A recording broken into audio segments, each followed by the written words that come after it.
अब आइए मैं अपने प्रोग्राम को आगे बढ़ाते हुए नादिया खातून के बाद दानिश सलाम क्लास 6 को दावत देता हूं कि वह आए और अपना समाचार पेश करें। दानिश सलाम। अस्सलामु अलैकुम। सबसे पहले मैं आप सभी को हमारे समाचार के बारे में कुछ बताना चाहता हूं। अगर आपको यह समाचार अच्छा लगे तो तालियों से नवाजिएगा। फेकमफाक समाचार शुरू होता है। आज का फेकमफाक समाचार यह है कि नूरगंज चौराहे पर हलवाई की दुकान पर मच्छर और मक्खियों ने लूटमार शुरू कर दी। लड्डू बर्फी के हाथ पैर टूट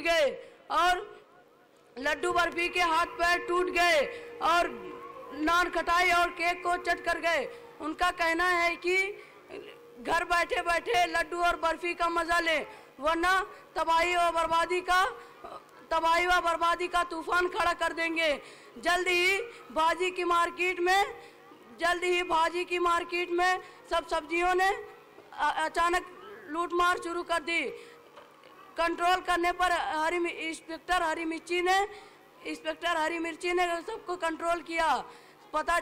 मालूमात करने पर पता चलता है कि 15 टमाटर घायल हो गए हैं और 25